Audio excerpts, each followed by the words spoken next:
Welcome to the NBA Coast to Coast podcast brought to you by TheLines.com. Coming to you from the West Coast, Josh Lander, joined by Nate Weitzer. He's on the East Coast. We got player props here on a big slate on Wednesday, 11 games in the NBA. We are going to be bringing you those player props in this episode. We've got best bets with some looks at sides and totals for you in the other one. And we also have that email newsletter. Definitely want to make sure that you are subscribed to this channel and check out the description of the video to make sure you get that link to the newsletter coming out every Friday. Very nice and simple. Keeps you up to date on everything you need in the sports betting world. Also has Nate and my parlay of the bonus parlay that we're adding only to the newsletter there. So make sure you are checking that out every Friday. 3-0, up almost 4 units on the season. So feeling good about that one.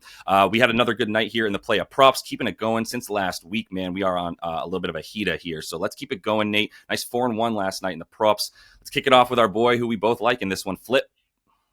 Yeah, 11 games to choose from, but we are focusing on 2 here because it is March, mid-March in the NBA. We're in the March Madness phase where not a ton you can rely on, but in this tanking situation here where Washington and Utah are going to try to out-tank each other, we think we know how Utah is going to play it, right? So Kyle Filipowski over 13.5 points is gaining some juice already, right? I mean, you said 11.5 open last night, and people were like, yep, take that, because no Collins, no Kessler, which is, good at face value. So Markkanen and Sexton are going to be active because they have to be, because the Jazz were fined for resting Markkanen for absolutely no reason last week. But they're like, you can't do anything about us playing these guys 20 minutes and them not playing in the second half. Like, that is a coach's decision. And that's probably what we're going to see here. So that just means Flip and these young guards are going to get all the work here for the Jazz against a Wizards team that's like, oh, you think you have a big injury report? Like, we'll just rest all of our veterans, and Poole's doubtful, and even Keyshawn George, right? So, yeah, I mean, this is a Wizards team that is worst in the league guarding the center already on the season, and that's up to 30.5 points per game in the last 7. And then Flip with the added opportunity, last 6 without Kessler, 20 points, 10.5 rebounds, 3 assists per game. Yeah, you mentioned the rebounds are kind of out of control, or you've lost value on them, but I think adding the assist to get plus money is worth it because, I mean, he's probably good to ladder this to 15 points anyway. So either way, you're getting some plus money there. But yeah, you go through the game log, you see this pattern you've identified where like Sexton, he plays maybe, but he'll sit a little bit, or they just sit him against a competitive team because they don't want to be in the game. But if they play a tanking team, they have to play the young guys, right? So unders for Flip against the Wolves, Grizz, Celtics, then 2 times over against the Toronto Raptors, who do the same bullshit as Washington, benching guys down the stretch, resting guys in general. And I mean, yeah, at 30 minutes a game in those games against Toronto, you go back further, like the pattern continues. So I mean, that's why we're taking Flip here for sure. So quick update, had to interrupt the show for 1 second because as Nate is talking about Walker Kessler being out because he was ruled out on the official NBA injury report. We're not hearing this from Scuttlebutt News. This is the official NBA injury report. But because it's the March and it's the Jazz in March, maybe a little fine coming again. But Kessler removed from the injury report, now playing. Lauri Markkanen taken off of put onto the injury report, now just not playing, ruled out with personal. So it's personal for Lowry, so we can't pry too much. But what's good is everything you just said still holds true. Just take Kessler out, maybe replace it with Markkanen. We never liked the rebounds for him anyway, mostly because he's playing with Micah Potter and now also probably some Walker Kessler. But Micah Potter was the one just guarding the other bigs, getting the rebounds. Flip has been playing like stretch 4, even 3 at times when he plays with Markkanen and a guy like Kessler now at the same time. Might see him in the starting lineup, might not, but still like 25 minutes from him. You probably get a better number than what we've been playing here, as we all expected Kessler to be out. But because Markkanen is also out, and because of what Nate is saying also about them not necessarily playing their best players minutes anyway, we're still good with Flip because I think he'll be getting minutes down the stretch to get him close to high 20s rather than low 20s. And a part of that is going to be eating into the guy who I'm taking for an under 4 in my second bet here, and that's Colin Sexton in the same game. That's my first bet, second bet here from the player props. And we're going to go under on the 18.5 points for Sexton because of what Nate was saying. Like, they're not even trying to hide it. It's absolutely hilarious. If you look at his game log, the teams that he gets minutes against are winners, and the teams that he doesn't get minutes against are not. You mentioned that briefly as well for the other guys on the Jazz, but it's hilarious that it's like game by game. It's like 30 minutes versus Mini, 24 minutes versus the Bulls, 20 24 minutes versus the Wizards or whomever. It's just like one game after the other. He goes from 33 minutes to 20, from 33 back to 20. It's wild. So we've got to expect that because the Wizards are like, hold my beer, I'm going to out-tank y'all and just not play anybody, right? We might not even see Keyshawn George, who's questionable, and they're even sitting rooks nowadays. So because of that, you just can't play Sexton if you're serious about tanking, which we know the Jazz, who are already down 100K from the fine, are definitely so. So there's really not anything here that I'm going to give you that's like, hey, he's going to get locked up by Bub Carrington or anything like that for Colin Sexton. It's more just he's not going to have the minutes to get out there. We saw this the other night with him, got 16 points.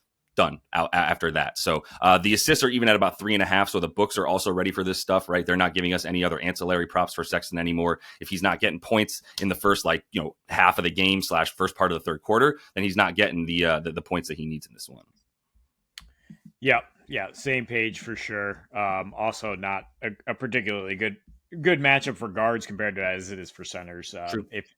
If the Wiz get some of those athletic guys out there at least a little bit. Yep. So yeah, the Houston Orlando game, and I saw Fred VanVleet at plus 135 to hit 3 threes. Mm-hmm. And I mean, if I'm taking the 11.5 points, I might as well take that plus money. A high percentage of his shots coming from deep, and Orlando is such a packet-in defense that I feel like Houston's going to need him to hoist from deep. His last 8 against Orlando hit at least 12 points in 7 of them, hit 2+ threes in all of them, attempted 7+ in all of them. Last time out, he was 6 from 11. 6 for 11 with Suggs out there, 37 points. So, I mean, now we have no Suggs. We have an Orlando team that's still doing a pretty good job limiting the attempts, but it's the 6th worst 3-point defense, particularly above the break, where Fred will hoist, and allowing 3.5 threes to point guards in the last 15. And Fred, coming off the ejection, he played a full slate of minutes, but didn't really look to shoot, then got ejected in that weird game against Philly where clearly the Rockets were like, all right, this is a tanking team. We don't have to take them seriously. Oh, shit, we're down 15. But yeah, now a completely different situation where it's just like a true like meeting of the grinders, right? In the Houston-Orlando game with a 208 total where things are going to get bogged down, where there's going to be some big boys in the paint. And again, I think you're just going to have to kick it out and let Fred make something happen because, I don't think it's going to be like a Jalen Green game going to the basket. Tari Eason might slow down with his drives. And then, you need the elder statesman here to kind of stabilize things. He played a bit of the limited minutes in his first 2 back, then went off against Chicago. And then, yes, that weird game I mentioned. So I think it's time to get back to normal here for Papa Fred.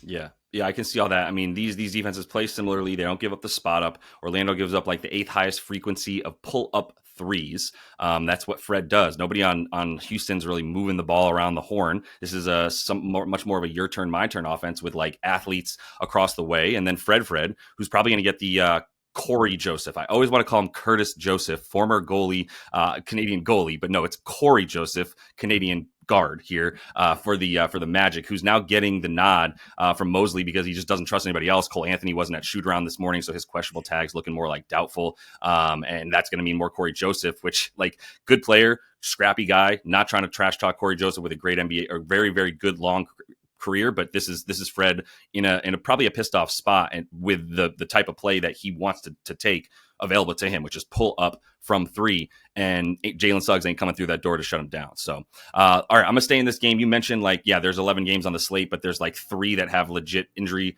reports. 2 now, if you count the Jazz just flying off the handle once again. But let's go to that stay in this Rockets game here with the Magic and go under for Tari Eason. I'm taking under on his boards, 7.5 rebounds. Under that 7.5 is minus 130.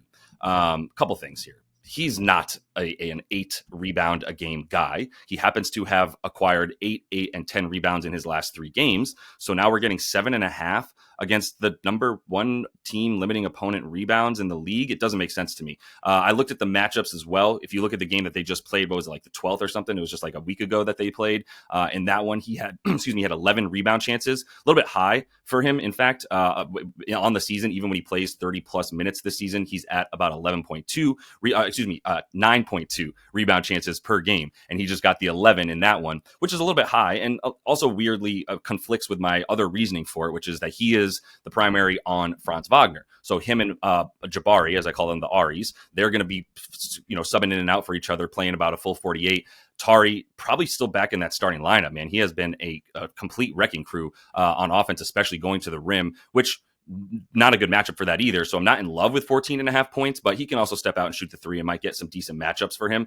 So I don't really want to touch the points too much, but this isn't going to be a game with too much scoring, but it's also not going to be a game with too many possessions. We saw this one play under 190, under like 185 in the game that they just played here recently. And in part, it's because both these teams, like we said, are just going to slobber knocker each other. But for Tari, like if he's not getting the rebound chances, I'm not going to take him to get like 70% of his rebound chances, right? So you need him to get 8 boards. And you're saying that even if he averages 12 rebound chances in games where like a lot of rebound chances, 75% of his rebound chances turning into rebounds is not something that I would bank on. So I'm happy to eat the juice here at the minus 130 for it. 6 rebounds is doable for him for sure. That's his average on the season. I'm not going to poo-poo that number, but 7.5 is just out of control.